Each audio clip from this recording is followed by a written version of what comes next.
I like you must have a business card. Well, yes, I do. Thank you. You do? At 13, you have your own business card. OK, that's a nice start. I'll get in touch with you later. Sure. What do you do?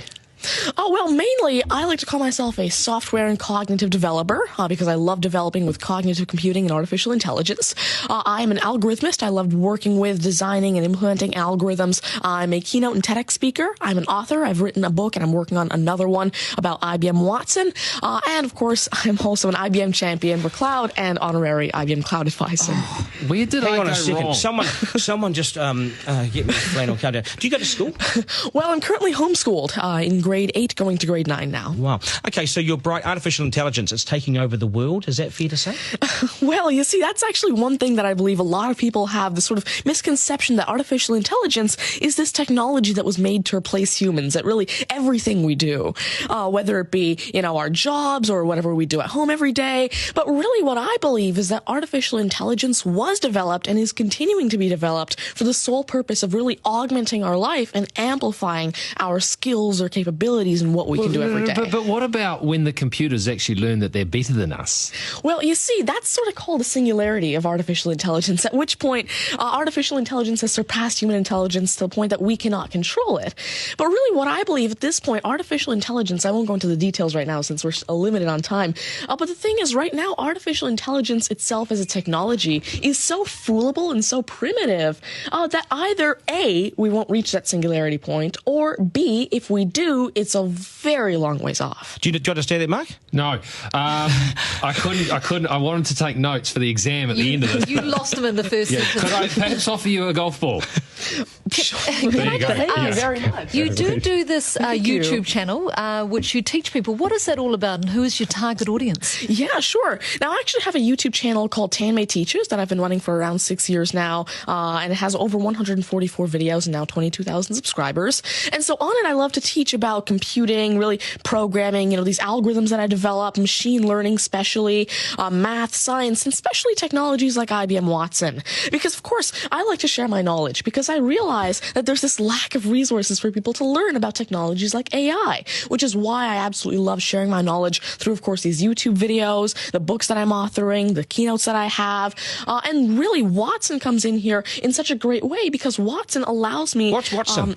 Sure. Mark thinks he's a golfer, but what is Watson? Now, IBM Watson is essentially a cognitive system that allows developers to incorporate cognitive and machine learning into their applications without having to code in the actual intelligence. And what this means is that, of course, right now, really one of the main reasons developers aren't incorporating more machine learning into their apps is because it's so hard to do. It's really difficult to incorporate intelligence because... I'm going to take this somewhere else, this interview. Has the Homeschooling Association of the World got hold of you as the front person? Well, there is actually a Homeschooling Legal Defense Association, I believe, HSLDA, in Canada, and I actually had a keynote for them last year in Niagara Falls. You're the poster boy for homeschooling, aren't you?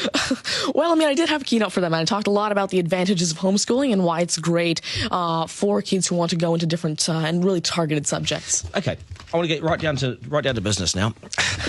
When did you realise you were bright and smarter than most? Well, I originally started coding when I was 5 with simple languages like Fox Pro and Batch. But eventually, at 9 years old, I had my very first iOS app accepted into the Apple App Store called T-Tables. But did your mum and dad do something to you between 0 and 5?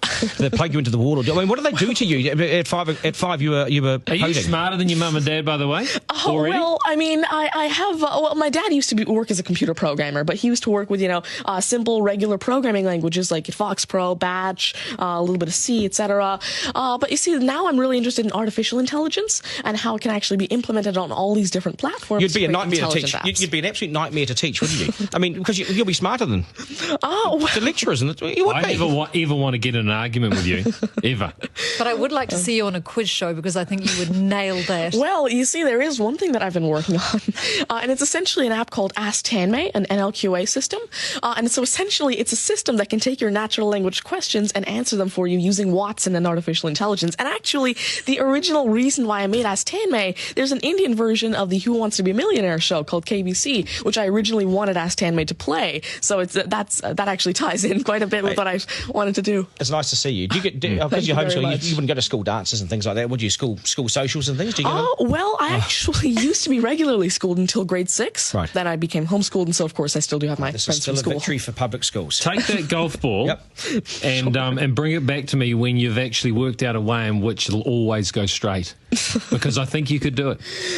Technically, using a genetic algorithm or something. I knew there'd be an answer. Hey, it's brilliant to meet you. You're a complete inspiration. Thank you. And I hope my son was watching, a 7-year-old son.